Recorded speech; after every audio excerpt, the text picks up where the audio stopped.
why was everyone named John? As for the most important... But that is the most important question of them all. Why were they named John? Huh? All of them! John! It's a goddamn conspiracy, I tell you. question of... Hey guys, okay, today's video is going to be a video on the lost colony of Roanoke by LEMMiNO. LEMMiNO? I don't really know much about Roanoke except for, well, people went there and then they went poof. They just, like, I guess died off or disappeared completely. I've never really looked much into it. And obviously, this is during the time of colonialism. That's not necessarily my field of study or something I know too much about. So, most likely, if you've never seen this video, we're going to be learning together. Now, obviously, I know some things about colonialism. Hopefully, I'll be able to add some jabs here and there of information. Hopefully. But we shall see. Anyways, let's go ahead and watch this video. Just let me know.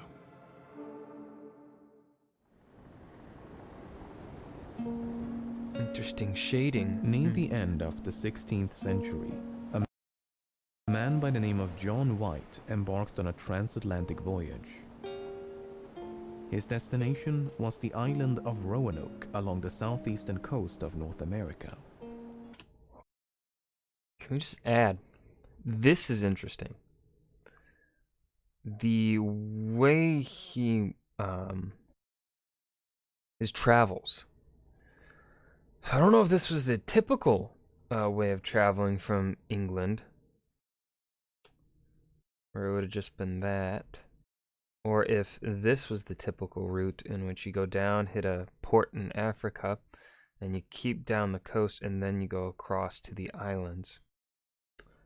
And I think this would probably be the safer way, just going straight across, you know, that's no bueno.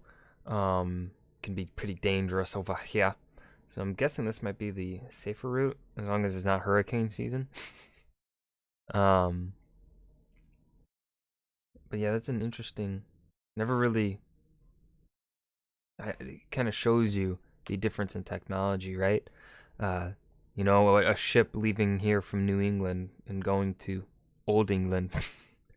You know, they just do a straight shot, boom, straight across the Atlantic. But back in this time, you know, didn't have, ships were not as, you know, were built different. Supplies were pretty limited. Storage of said food was pretty limited, so, you know, you have to make trips like this. So kind of cool to see. On this island, White had established an English colony some 3 years before, and he was now returning to resume his position as governor. After a long and difficult journey, White finally reached the site of the colony, only to find the more than 100 men, women and children he'd left behind had disappeared. That's secret freaky. message carved into a tree was one of the only clues left behind at the scene. Before White had a chance to conduct a more extensive search, the ship returned to England, and in its wake, it left a mystery. What happened to the lost colony of Roanoke? Yeah, what happened? Tell me. I want to know. Before we can tackle the lost colony, we first need to understand the events leading up to its disappearance. Context The is story important. begins in 1584, when two ships sailed across the Atlantic to scout for a suitable location for the planting of the first permanent English colony in America. In mid-July, they made landfall on a string of barrier islands known as the Outer Banks. The English quickly developed friendly relations with the local Native Americans and were soon invited to their village on Roanoke Island. After about a month, the scouting expedition returned to their ships and sailed back to England. Upon the expedition's return in late September, the man in charge of the enterprise, Walter Raleigh, immediately began preparations to plant a permanent colony somewhere along the Outer Banks. Raleigh was soon thereafter knighted by Queen Elizabeth I, and the new land was to be named Virginia in honor of the Virgin Queen. In April of 1585, a fleet of 7 ships departed England with a complement of roughly 600 men and loaded with enough provisions to sustain the colony for about a year. The fleet reached the Outer Banks at the end of June, but was soon faced with a crisis. Navigating the waters of the Outer Banks can be notoriously treacherous, as indicated by these sinking ships. And when the flagship passed through one of the Well, yes, I would assume seeing a sinking ship is not a good sign. shallow inlets, it struck a shoal and was nearly destroyed.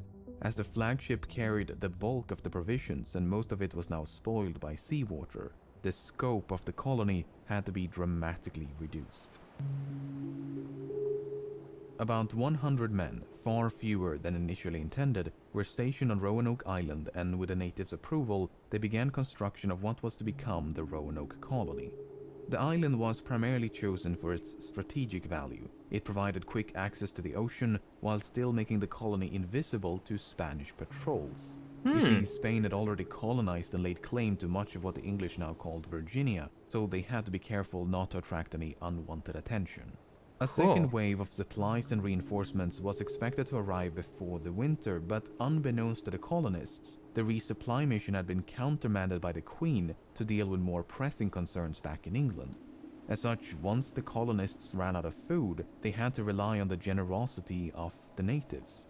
However, the natives only had so much to spare and struggled to meet increasing demands by the colonists. This overdependence quickly began to strain their relationship.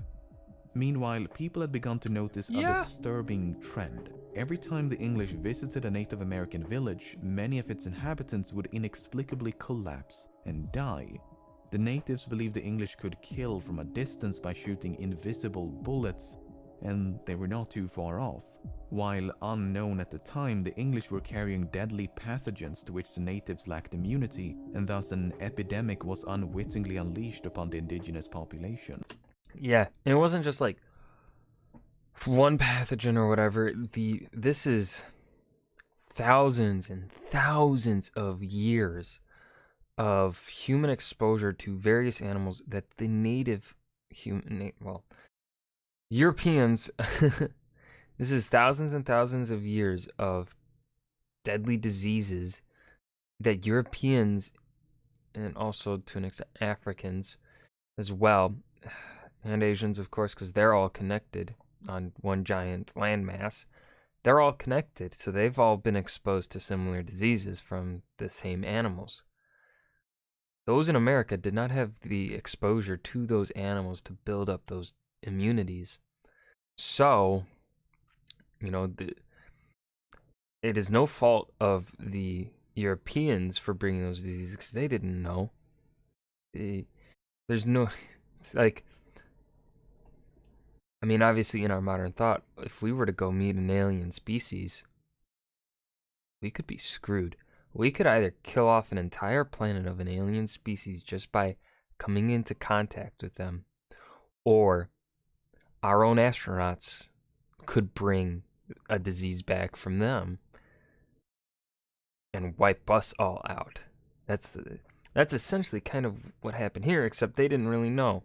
We know now because of, colonialism exposed this whole idea of pathogen stuff to us in full, and how deadly it can be if you come into contact with people that are exposed to diseases you were never immune to, right? So it's kind of interesting in a, scientific way. Horrifying on the human element, but interesting in science. The two leaders back on Roanoke, Colonial Governor Rolfe Lane and Indian chieftain Wingina, eventually grew so suspicious of one another that cohabitation was no longer possible. So Wingina decided to remove his people from the island and retreated to a larger village on the mainland. Meanwhile, Lane came to believe that Wingina had formed an alliance with other tribes and that they were plotting to launch an attack against the colony. Whether he was paranoid or not, Lane decided to take preemptive action. Oh boy, that's not good. On the 1st of June, 1586, Lane and his men made their way to the mainland village and massacred its people. One of the Englishmen chased after and decapitated Wingina, and his head was later impaled outside the fort of the colony. Oh, cool, bro. A week later, a large English fleet commanded by the renowned sea captain Sir Francis Drake dropped by the Outer Banks on its way back to England. Given the lack of food and violent clashes with the natives, it was decided to abandon the colony. The colonists were hastily evacuated off the island, and then after 9 long months, they all returned home. All except 3, who were not located in time for the evacuation, and so the fleet left them behind. They were never heard from again. Oh. If the scouting expedition of 1584 had been a resounding success, the colony of 1585 was a categorical failure. Relations with the Native Americans had completely fallen apart, the severe lack of food had made life miserable, and they had failed to track down rumored sources of gold and copper which could have made the venture worthwhile.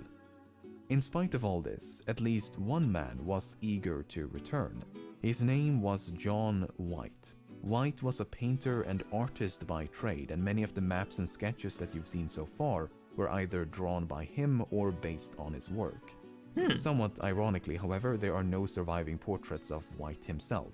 White's participation in these earlier voyages is slightly ambiguous. He may have been part of the scouting expedition in 1584, but he was definitely part of the voyage in 85. What is a bit unclear is whether he stayed behind at the colony or returned to England with the outbound fleet. For instance, the names of all those as well, gentlemen, as... What? The names of all those, as well as other gentlemen, that remained 1 whole year in Virginia under the government of Walter Ralph Lane. Okay, so this is the name of all people that stayed at the colony in that first year. White's name is not included in a surviving list of all the colonists, but some historians believe this is merely an oversight and that he was in fact part of the colony. In either case, Sir Walter Raleigh was eventually persuaded by White and others to attempt a second venture. Unlike the first colony, which had been more akin to a military outpost, the second would include women and children, including White's pregnant daughter, Eleanor Dare. After a long struggle to secure the necessary funding, a fleet of 3 ships commanded by White, who would also serve as the governor of the colony, departed England in late spring of 1587.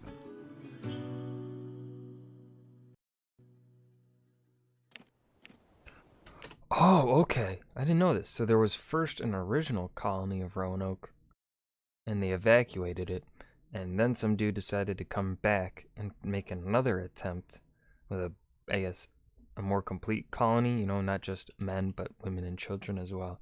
And this is the colony that would get lost. Okay.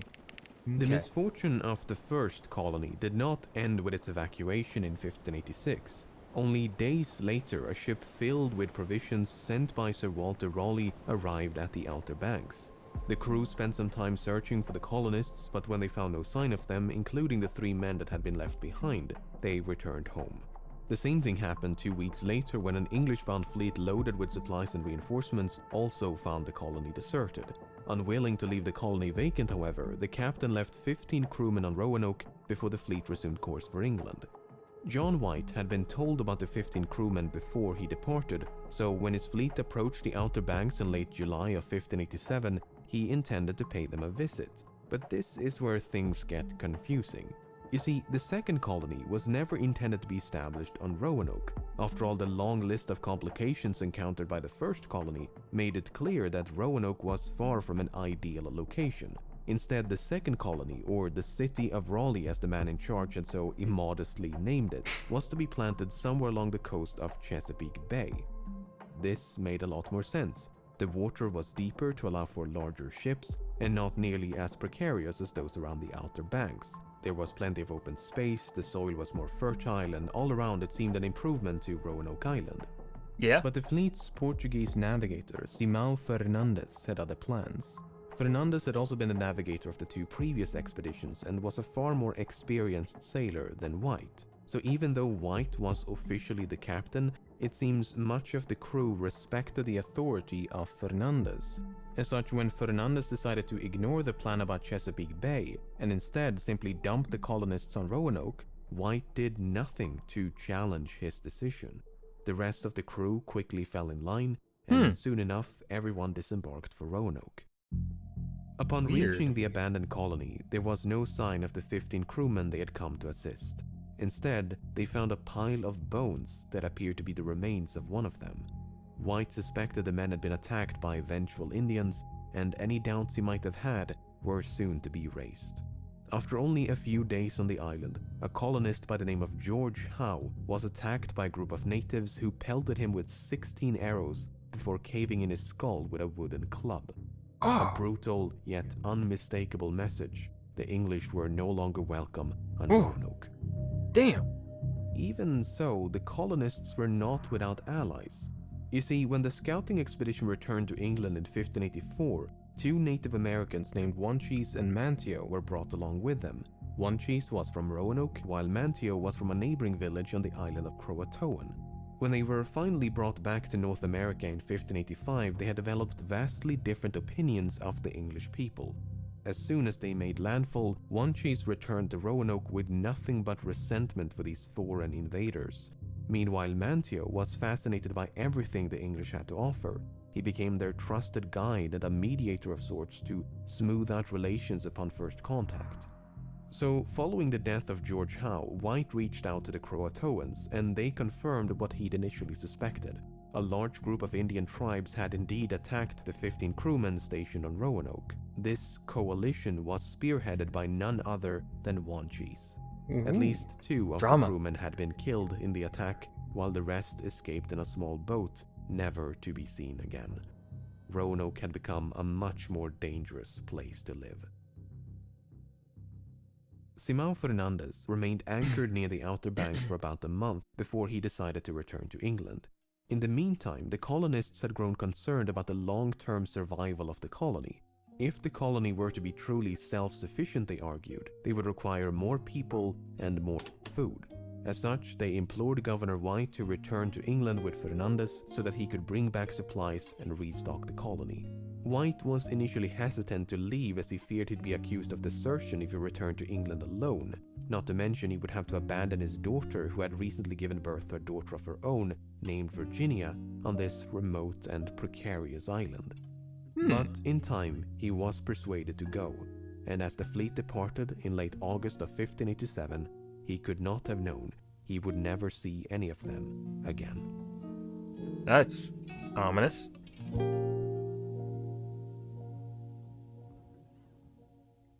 How did they disappear? After a long and difficult voyage, John White returned to a country at war. By orders of the Queen, no ships were to leave England until the threat of a Spanish invasion had passed. This was bad news for White, and his best efforts notwithstanding, he remained trapped in England for 3 long years. It was not until the spring of 1590, with the help of Sir Walter Raleigh, that White finally managed to book passage on a convoy bound for America. Upon reaching the Outer Banks in mid-August, plumes of smoke appeared to emanate from Roanoke Island. 2 boats were quickly dispatched, and the crew fired the ship's cannons to make their presence known. The men could see a great fire as they approached the island, but White never clarifies whether it was natural or lit by people. Once ashore, they made their way to the west end of the island and found a set of footprints. They appeared to be fresh, but there was no sign of those to whom they belonged.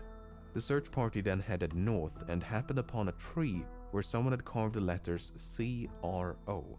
Upon reaching the entrance of the colony, they came across a second inscription.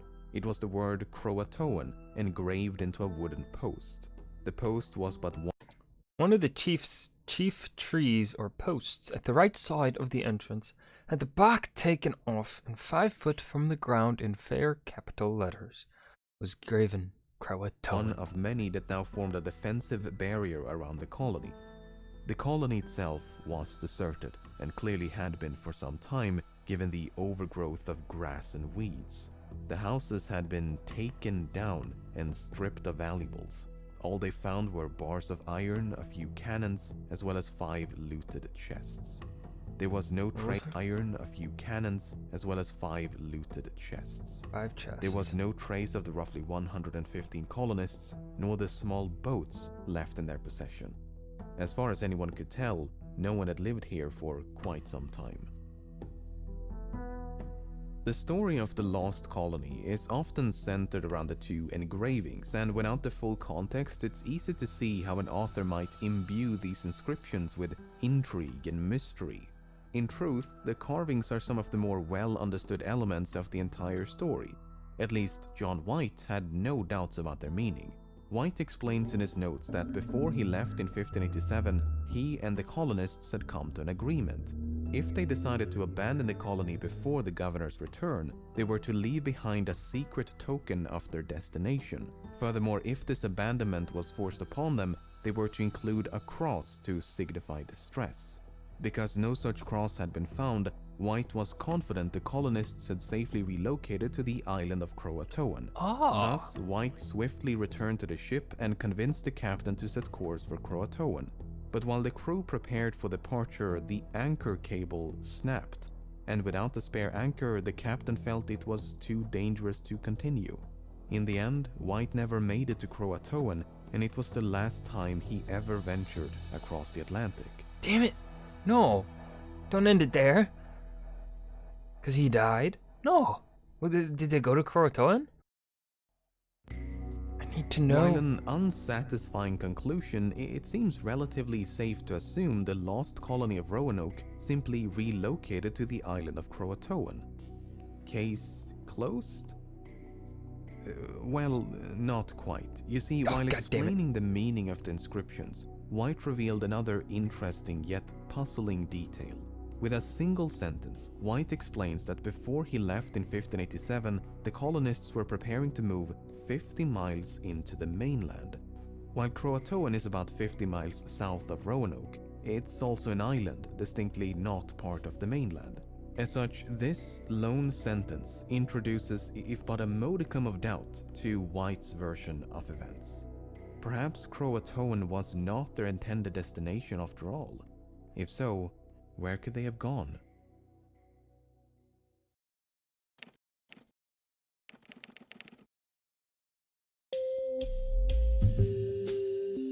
"20 years after the Roanoke colony was lost, the Anglo-Spanish War had come to an end.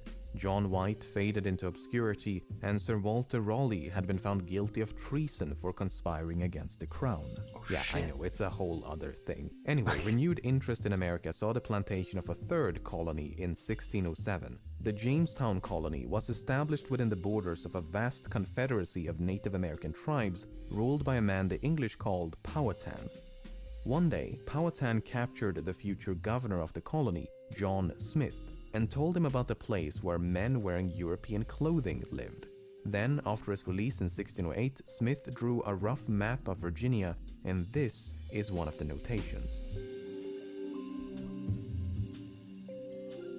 Unfortunately, this claim and others just like it were never properly investigated, so we can never know if this was anything more than a rumor. No! Another unconfirmed report was that all but a few of the colonists had been massacred by Powhatan. The survivors of this slaughter at Roanoke had then supposedly scattered across the region.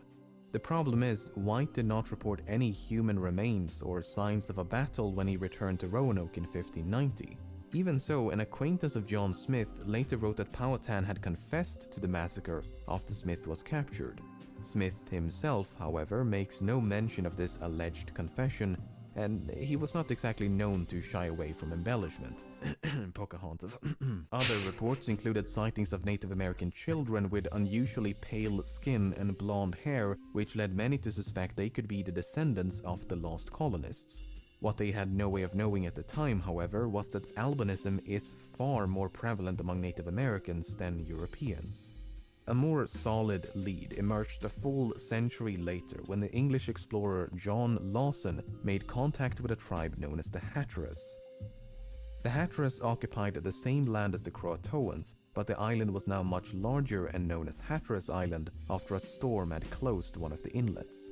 The Hatteras explained to Lawson that some of their ancestors had been white and able to read. Several members of the tribe also had grey eyes, a unique trait of the Hatteras according to Lawson. They also spoke of a local legend about a ghost ship which they refer to as Sir Walter Raleigh's ship. Hearing all this, Lawson grew convinced the Hatteras was in fact the descendants of the lost colony. Much like John White, Lawson believed the colony had been relocated to Croatoan, and over time the two peoples had become one. Okay, so we now have two sources over a century apart arguing for the same version of events. John White says they went to Croatoan because carvings, John Lawson says they went to Croatoan because grey eyes and ghosts.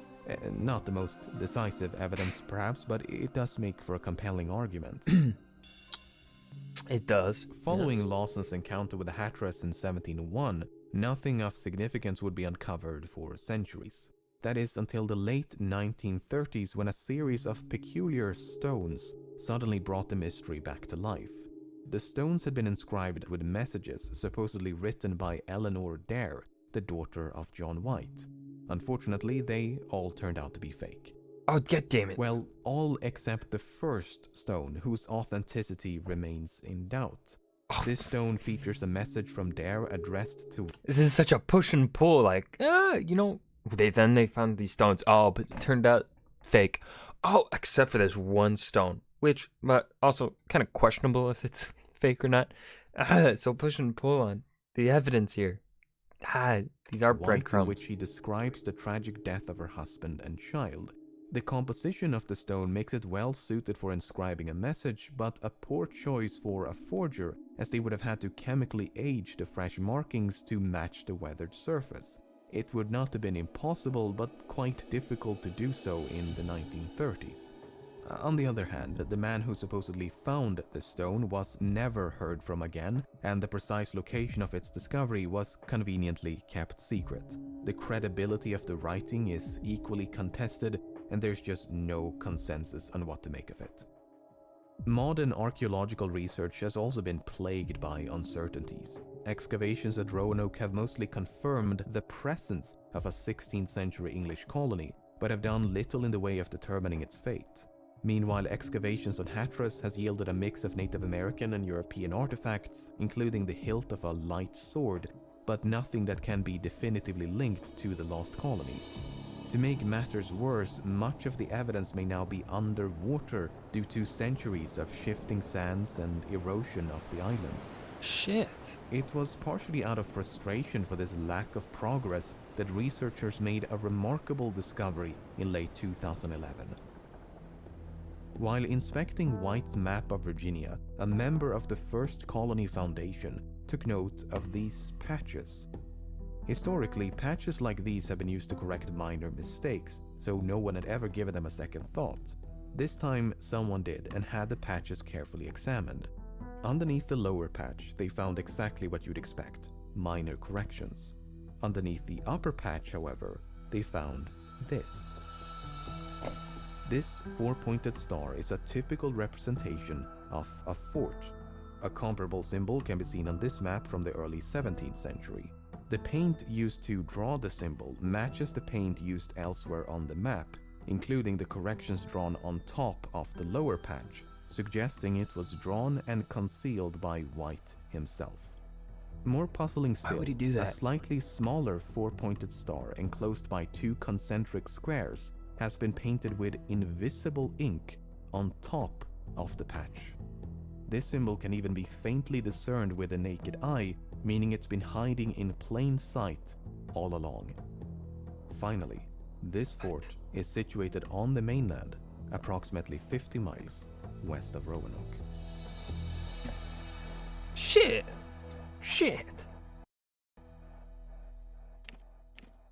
Site X. Dun dun dun. The location of the concealed fort was quickly named Site X in reference to the expression X marks the spot. While the fort itself Clever. has yet to be found, presuming it was ever built, archaeological digs have uncovered a few items of interest.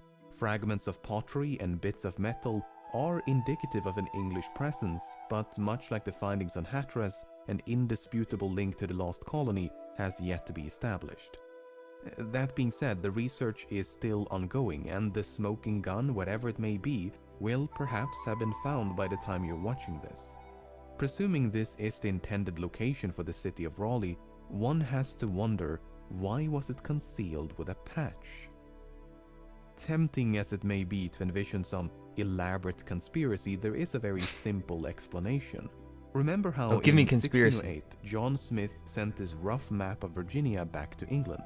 Well, this is not the original map, but an illicit copy. A copy made in secret by the Spanish ambassador and covertly passed along to the King of Spain. So England had good reason to worry about sensitive information, such as the location of a fort, being intercepted by enemy spies. Another example is how the colony on Roanoke was concealed through omission. We still don't know the precise location or layout of the colony because it was never indicated on any of the surviving maps. While it continues to be a source of aggravation among historians and archaeologists, this secrecy did serve a purpose as it prevented Spain from ever finding the colony. In fact, Spain continued to search for the colony long after it was lost, so it's unlikely they had anything to do with its disappearance. On the other hand, if the fort was never built, the patch may be precisely what it was always assumed to be, nothing more than a correction. Then again, the near invisible symbol drawn on top of the patch strongly imply concealment as opposed to a simple revision. After going through all the available evidence, this is what I'm thinking. So John White left Roanoke in 1587. When he failed to return, the colony was split into two groups. One decamped for Site X, while the other went to live with the friendly Croatoans to await the governor's return. Ooh. The region is known to have suffered a severe drought just after White left, so the relocation may not only have been motivated by diminishing supplies and hostilities, but also by a lack of water and crop production. As years turned into decades, the colonists may have started families with, and thus become inseparable from, the indigenous people amongst whom they lived. Not only would this explain the disappearance, but also the Croatoan inscription, the 50 miles into the main, as well as the grey eyes of the Hatteras.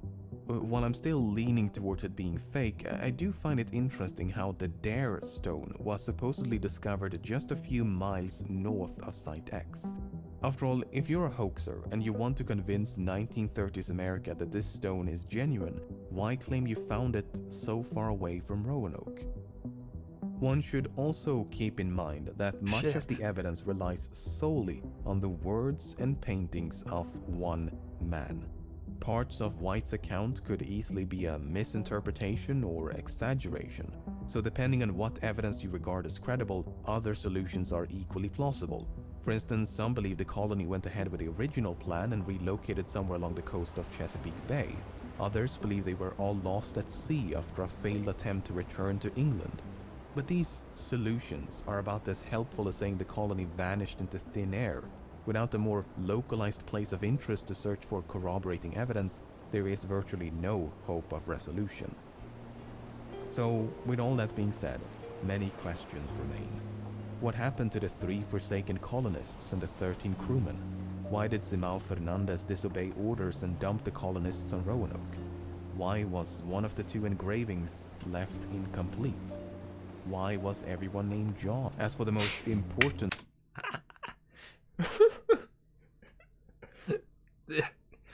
But that is the most important question of them all. Why were they named John? Huh? All of them! John! It's a goddamn conspiracy, I tell you. Question of them all. Well, if there is an answer to that question, chances are it lies buried somewhere at Site X, just waiting to be found. Wow. That was a great video. I was not expecting, for one, excellent production quality. The animation is great. The research done for the video, fantastic as well. Just all around, really well made for a topic, honestly, that is only at least for me, the interest in Roanoke is the whole bit about it, disappearing. Its disappearance is what interests me.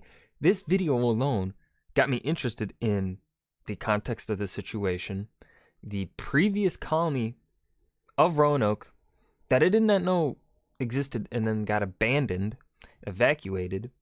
Did not know that existed before. I did not know about the relations between the natives and the English at this time. I did not know that they started off friendly in this area. Now, throughout the east coast of America, relations between English settlers and natives varied place to place. Some places had more positive, others negative. And so, it varied. And so you can't really say, you can't really predict entirely. You can't say you can't blanket statement all of English colonies and say that bad relations with natives or good relations with natives, right? You have to look at it individually. So I did not know Roanoke was one of those colonies that had fairly positive relations, at least for the start of the colony. But yeah, honestly, I'm probably going to be looking at his other videos to see what other topics he's covered as well. I think that'll be interesting. But yeah, that's going to do it for the lost colony of Roanoke. I think I'm going to agree with him at the end there on what he said on what he finds most plausible.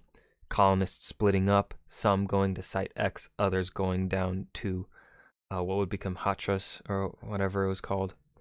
But yeah, thank you guys for watching. I hope you enjoyed. Hit that like button and subscribe for more, and I'll see you guys in the next video.